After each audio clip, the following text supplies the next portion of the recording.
I don't know anything about mermaids, I hope you know. Like, I know the Little Mermaid, and that's about it. So you like mermaids? Oh, I imagine. Well, you said you wanted to do. Yeah, no, I do. Alright. I like how they make people die. It's now the mash. It's now the monster mash. The monster mash. And it's a graveyard smash. It's now the mash. It's caught on in a flash. It's now the mash. It's now the monster. Hello and welcome to Joel and Josh's Amazing Creatures, where we take your fantasies and drag them grotesquely through reality. I'm Josh. I'm Joel. And today we have our very first guest on the show, which is Miss Chloe Shakesby of Tone Radio and Universal News here at the University of Gloucestershire. So, do you want to say hello? Hello.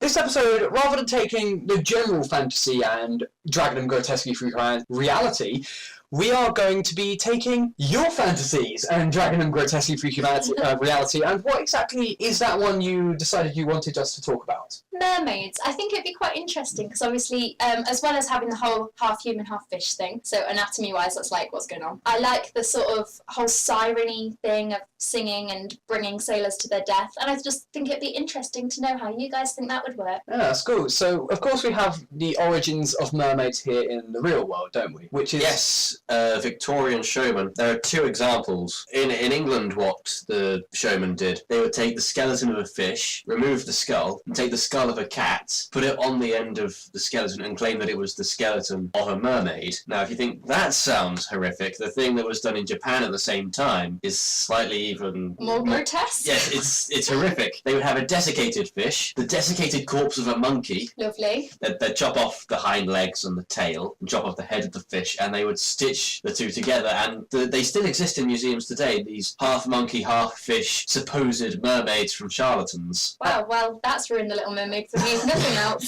So, what is it with Japan and just doing things, but on a whole other level? And then there's also the whole idea of, the initial idea of mermaids stemming from sailors seeing things like dolphins and manatees and going, yes, that's a lady. It really wasn't. But you know what? They were very deprived of pretty much everything out of sea, and if that helped them get through it, then I'm not exactly going to judge them. So, you were saying earlier about you being interested in how the half-fish, half-human anatomy was going to work. Well, to give you a short answer on that, it won't. Right. I was just thinking, like, guts-wise, like, where does it stop being human? Guts-wise, respiratory-wise, sex-wise, it's just not going to work. However, we noticed something rather interesting about the way that even the Little Mermaid or mermaids in other things swam. Yes. I think usually what happens, I think this comes from people putting on these fishtails over their legs and sort of swimming as you would if you were to have your legs bound together. But you see, the way a mammal moves is very different to that of reptiles, fish, and amphibians.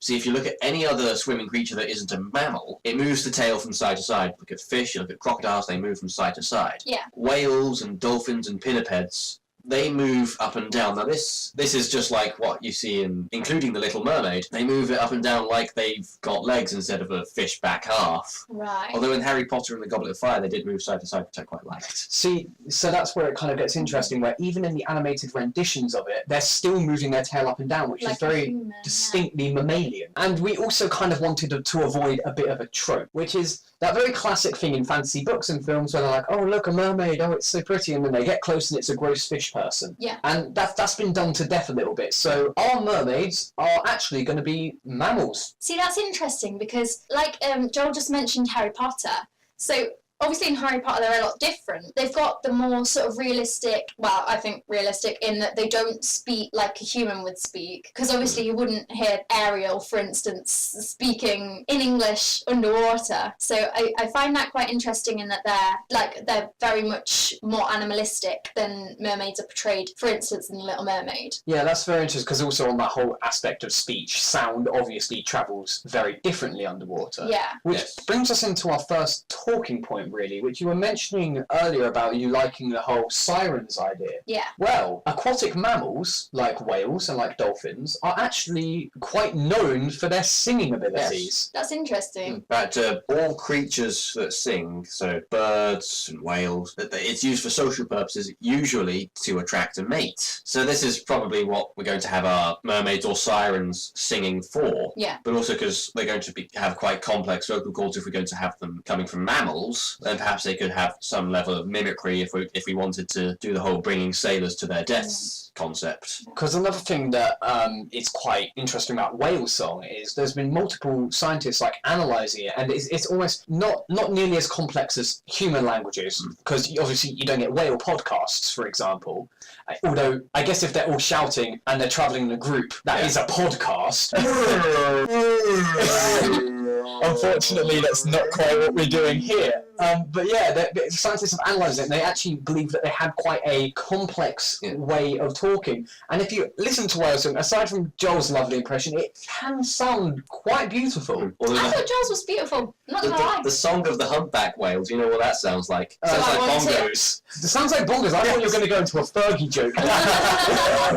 It sounds like bongos, so it's like almost like a clicking noise. Quite, it's sort of bum bum bum bum. That's a very bad impression. Your whale impression was better. We need to get you some bongos. Yeah, but there was also the links into dolphins, who use sound for not only communication, but echolocation. Yes. Yeah. As well as some whales, the toothed whales rather than the baleen whales, like sperm whales. Okay. And why is echolocation like so necessary for these dolphins? Like, is their eyesight poor, or? Well, first of all, water can get quite murky. You can't really see that far because it just descends into this terrifying, eternal blue curtain. All right, there. So Makes sense. So this echolocation is used for finding prey, and particularly isolating individual fish in shoals, which can be quite hard to grab. But if they can zero in on that, then they can just dive straight in, and the fish is dead before it knows the dolphin's hunting it. So that's quite interesting if you think about it in terms of sirens, because obviously they're hunting sailors. If you think about it, so exactly. And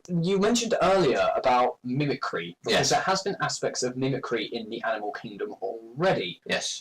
People's minds probably straight away jumping to like parrots, like in every children's cartoon ever. But could you give me some like more distinct examples of like why and how it's being used? Well, a better example, purely within birds, is that of the lyrebird, which there's a very famous clip of David Attenborough with a lyrebird, and it does the perfect imitation of a chainsaw felling a tree and a car siren, which is just truly extraordinary, especially because it doesn't have any lips. All of its vocal systems are purely in its throat. that's amazing. So, linking into these sirens, considering they're going to be dolphins and are very intelligent creatures, so if we're kind of linking it into kind of that kind of thing, or just mammals in general tend to be pretty smart a lot of the time, and if it had a complex vocal cord system, it could, in theory, mimic sounds. Yes, quite easily. I mean, going back to birds like the lyrebird or the mynah bird, there are various different kinds of legend in Africa from the ancient tribal days of creatures that live in the night just beyond the campfire that call out to children and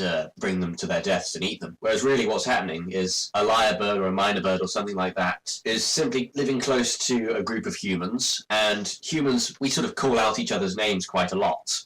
So it would eventually pick up on it and mimic those. And if it did that in the dark, then a small child would respond to that and go out, follow to where the bird is, and there may be a lion or a crocodile there. So that would easily lure a human to its death. Which could work especially well if you're out at sea for God knows how long, and all of a sudden from over there you're hearing human voices calling out to you. Yeah, and you're suddenly like, what? Let's go find that. And then you think it's a woman, and you're like, yeah, down for that. Do you know how Ulysses escaped that in the original legend written by Homer? I feel like I do, but I don't. I just straight up don't know.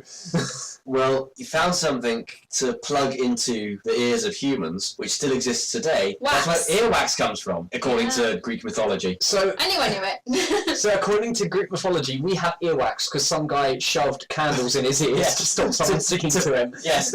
I mean, it sounds legit to me. It's a good defensive mechanism, just la la la la la la la la. Yeah.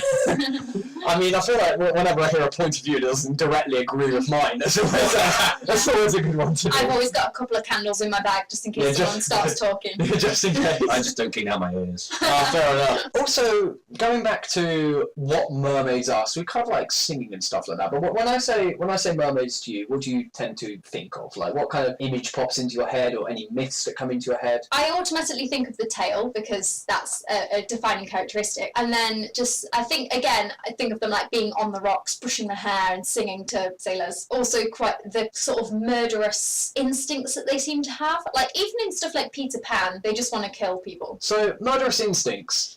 That's fun. That's actually something that we didn't talk about prior to this, but I didn't really think of that. But just thinking about stuff, dolphins can be arseholes. Yes, they can. For example, a lot of the time when people go out to swim with dolphins, it's not uncommon for the dolphin to use its sometimes 2-foot-long S-shaped penis to try and rape them. Dolphins are also known to just randomly assault sharks. Yes, and porpoises. Dolphins are a major threat to porpoises. It sounds like dolphins are always just like, you want to go, mate, you want to go. Yeah, exactly. So linking into that murderous instinct, I didn't think of it, but that's very interesting that you brought it up there. It sounds like mermaids are very similar to dolphins. And dolphins are dicks. Yeah. And also, you said their dicks are S-shaped. Yes. That's just unacceptable. That's like, I don't even want to... And actually, killer whales are actually dolphins, so they're very psychopathic. Probably best known for being the biggest psychopaths in the animal kingdom, so we can sort of... Apart from Joel. Apart from me. It's fun, so... See, I remember when I was very, very young, my nan had this VHS tape. It was from SeaWorld. Right. And they were talking about, like, the myth of what killer whales were, and it was, like, an Eskimo myth, and it was to a man that said, you can have the whole ocean to yourself, but you will never harm man. And it says, and that's why they're one of the most peaceful creatures in the sea. And I remember even as a kid sitting there going, I don't believe that. Like, well, that's all. I don't believe that. Killer whale. Yeah, exactly. That's one of the things I was a kid. I was like, I just don't believe that. I don't buy it. So yeah, they're very vicious tendencies, and there is another thing you mentioned in there which we actually did discuss prior to this recording, and that is climbing on rocks and sitting on the rocks. Manatee thing, isn't it? Manatees sit on rocks. Is that right? No. Purely aquatic. Manatees are purely aquatic. They're known as sea cows because they pretty much spend all their time just floating in like shallow rivers, grazing on kelp. Yeah. They're far too fat to get on anything. Seals is what I was thinking. Seals and sea I lions. tried at least. We initially thought of a way to link in seals and sea lions into this, and there is some links. However, we thought of a rather good one. However, I do think we should take a little break right here and come back after that and maybe discuss the power of hands. So yeah, thank you very much for listening, and we'll be right back after this small break. Transylvania twist. It's now the mash, It's now the Monster Mash. the monster mash. And it's a graveyard smash. It's now the mash, It's caught on in a flash. it's now the mash. Hello, and thank you very much for listening to this very special episode of Joel and Josh's Amazing Creatures with our very first guest, Chloe Shakesby. Now, Chloe's involved in two amazing projects, the first being Universal News, which is a newspaper here at the University of Gloucestershire, which you can check out if you're a member of the uni or just want to know what's going on around here, as well as Tone Radio, where she's on every Thursday at 6 p.m, doing cheesy music and even cheesier jokes, so it's a really good time. As you've probably heard already, she's pretty amazing herself, so yeah.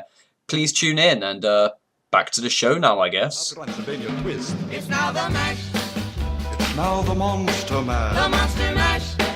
And it's a graveyard Hello, and smash. welcome back to the podcast where we've been talking about mermaids, and we've got our special guest Chloe today.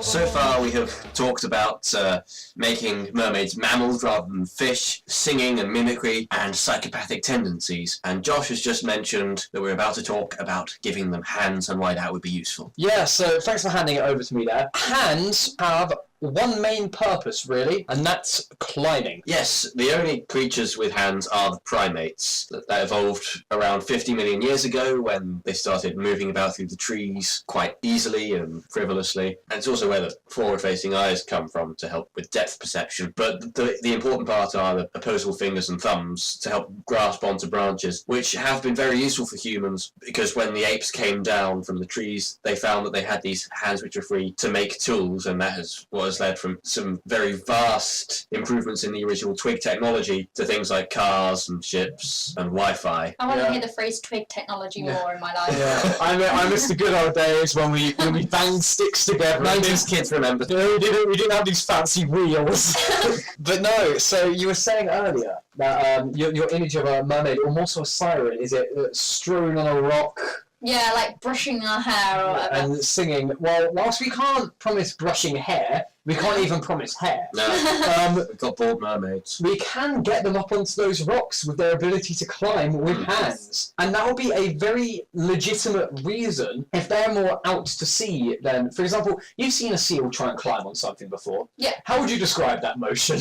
Pathetic. Exactly. So if it's to get up onto higher rocks out of the ocean, if it's out there, it would need that ability to climb. And thus hands would come in very useful in getting it up rock faces. However, there is also another reason that I believe you mentioned to do with sharks or other such predators. Yes, because the way sharks attack their prey, they swim in the lower pelagic layers of the ocean, spot a silhouette above it, which is usually either a turtle, a seal, or a man on a surfboard, and they will quickly swim straight up and attack from underneath. Now, if you've got hands, that can help a creature if it thinks it's in danger of being predated upon. They can grasp onto the rocks at the bottom of the seabed, stay quite close to that, and avoid being attacked by sharks, or possibly making their way through thick kelp, which sharks struggled with at the best of times. And so that also has like realistic functions with stuff like the lungfish and stony toadfish, Yes. which are one of our initial thoughts for what we could do with mermaids, which are effectively fish with legs. Makes sense. Lungfish can go out the water, similar to a mudskipper, can't it?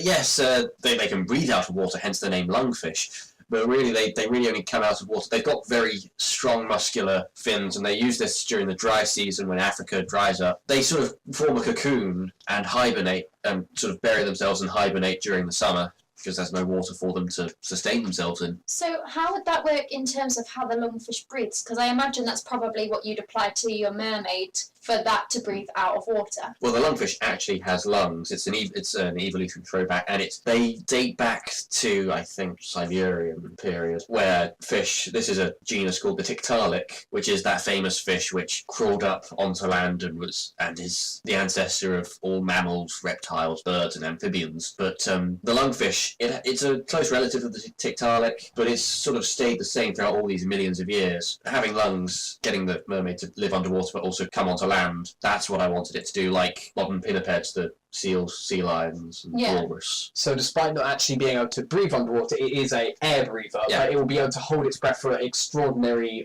amounts of time. Not quite whale level, because they're huge. There are some humans, indeed, which can hold their breath underwater for about 20 minutes. It's truly extraordinary. That's amazing. They basically sort of shut off the rest of their body senses. I think they live in the Philippines, and they actually go underwater with spears and hunt fish that way. That's pretty incredible. So yeah, effectively it wouldn't breathe underwater, but it would be under there, and its hands can be used for not only climbing rock surfaces, but holding on to the bottom of the ocean to avoid shark attacks, as well as like scrounging through kelp. And that can not only be used for like evading sharks, but for foraging for food. Foraging and hunting, like grabbing whatever's living in the sand or in the nooks and crannies of the... Because another thing I was thinking of was otters, which are another aquatic mammal, not quite as aquatic as a whale or a dolphin or a seal, but they have paws, but they're very well adept to what they will do is they will put stones on their stomach and crack open shellfish on it and then eat it like that. It basically just makes eating easier. Using tools, but it's using tools in a different way than we do, because we're more innovative.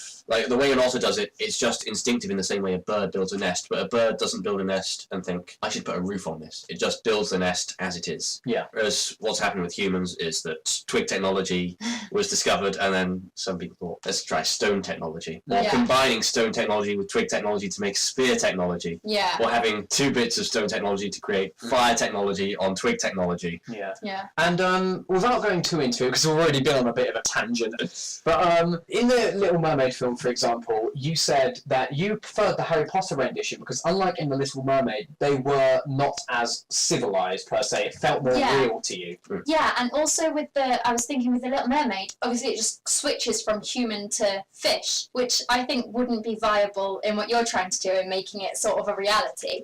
I think the Harry Potter version is more reasonable because, as we've discussed, they're a lot like aquatic animals, and they're also, I don't think it would switch that quickly. I think you'd have to have elements of both the whole way through. Obviously, I'm not the expert here, so enlighten me.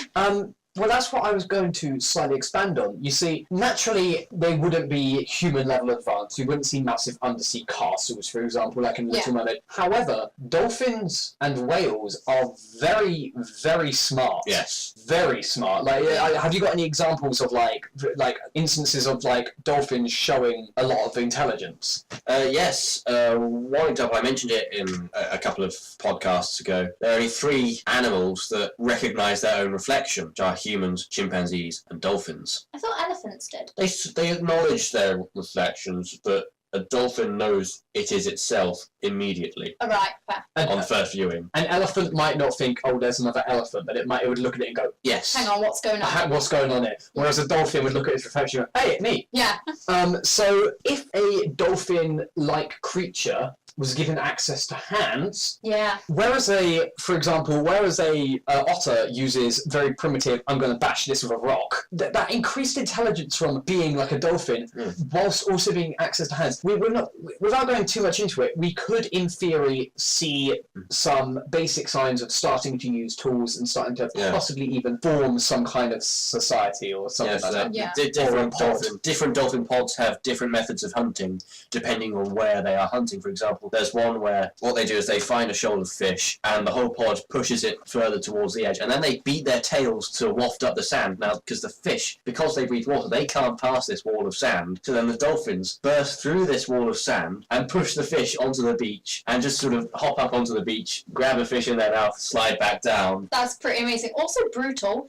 Savage AF, but I respect it. Yeah. So the last thing we really have to talk about in concerns to our dolphin, not our dolphin even, we have dolphins, in terms of our mermaid, is how did it get there? Good question. You see, whales have got their stuff under control. Yeah, They don't say definitely. much around it. But if you look at a whale's skeleton, you said they've got vestigial hip bones and stuff Yes, like that. they still have hip bones just embedded in this massive muscle in their tail. In our last episode where we talked about griffins, we were talking about how all vertebrates are Tetrapods. Tetrapod meaning 4 limbs. Now, despite you looking at a dolphin and just going flipper, tail, that's 3. If you actually look at its skeletal structure, you can see that it does, in fact, still have 4 limbs. Like the tail is effectively a 2-in-1 deal. Buy one, get one free. With that comes the idea of, if you look at a skeleton, you can almost see hand-like structures in their flippers and stuff. So I guess you could argue that it would eventually develop from a whale. However, that would take a long time and it would seem almost unnecessary. So we're trying to think of a way to get something that already has hands in the water. Right. So I think you had a little bit to talk about on this in terms of aqua monkeys. Yes, I'm slightly ashamed. I like that. I'm slightly ashamed that I'm talking about this because it's a theory about how apes started walking upright, which is universally dismissed as ridiculous by the scientific community, and I'm very ashamed of because the person on the BBC who postulates it the most is the great Sir David Attenborough. Right. So I am about to just tear into what he's saying, and I don't really like doing it. It's alright, it'll like a little challenge. Right, so what is this? What is this upright walking water monkeys theory? Basically, the concept is that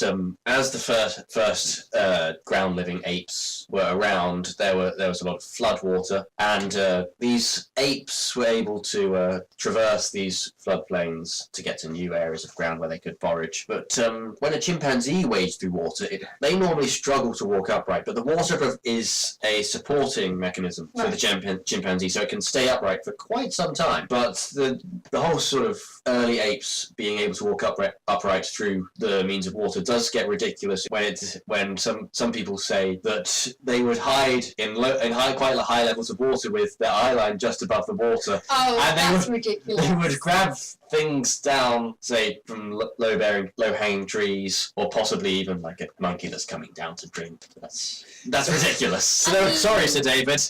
I mean, yeah. So they would stand in the water, apparently, with their eyeline above, waiting for a small animal to come take a drink and grab and drown it. Yeah, I'm not allowed to do that in the deep end of the swimming pool. It's a little bit ridiculous. He's been warned about that before. Yeah. So, despite this idea of monkeys walking in the water and using their eyeline, it is kind of dismissed that monkeys started walking. Apes started walking upright because of water. It is still postulated. It's still possible that we could go into the water because back in a time called the Eocene, which was about 50 odd million years ago. I remember it well. Yeah, back in the day. 90s kids remember.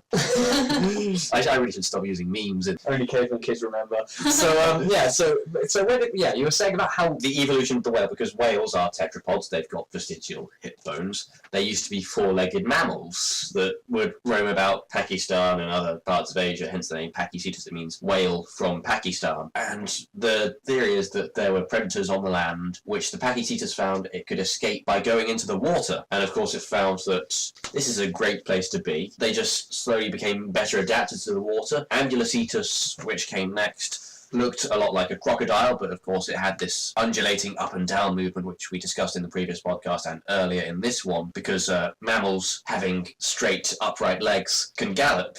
It helps them run faster and it gives them greater power, and it's something lizards don't do it because they run side to side, and that's where we get the side to side motion from the snakes. Also crocodiles, when they go in water, both snakes and crocodiles go in water, and therefore the Ambulocetus would have moved up and down when hunting in the water, and so would its later descendants, which, going towards the end of the Eocene about 37 million years ago, there were two particularly famous whales which were found in the Sahara Desert, called Basilosaurus and Dorodon. The limbs by this point had become greatly reduced to the point where they were little more than stubs. They still had their use being vestigial limbs, but that was purely to help males and females interlock while mating, which can be quite tricky underwater. So effectively, rather than being a divergent species of like dolphins and whales, Apes coming down into the water. And I guess keeping their hands, which are quite tricky to evolve. Yeah, and then I guess they would develop some of the characteristics of the dolphins. Yes, they would eventually develop a fluke at the end. Yeah. The legs would get shorter, our spines would get longer. There would be some point where it would be quite like watching the Paralympics when they're swimming without legs. Yeah. And eventually a sailor would look at it and go, I want to bang that. And that would effectively be the birth of mermaids right there. So yeah, not quite as pretty as Ariel, but much more practical. No. But mentioning Ariel, that's reminded me of one of my favourite jokes about mythological creatures. Do we want to know? Yeah, I'm ready. Let's go. Go for it. Why does the mermaid wear seashells? Why does the mermaid wear seashells? Because she outgrew her bee shells. But here we have it. We have a fully mammalian dolphin mermaid-esque thing that uses singing not only to communicate but to find its way around, has hands in order to climb rock surfaces and forage for food, and came from a monkey going for a swim. Very special thank you to our guest Chloe for being here and giving us this idea. Very special thank you to your hosts, Joel and Josh, for letting me be here. And you know what, Joel? If we were taking a nice romantic walk by a river and one of these grabbed us by the ankles and dragged us under, we would probably drown. So anyway, thank you again for listening, and let's not play God.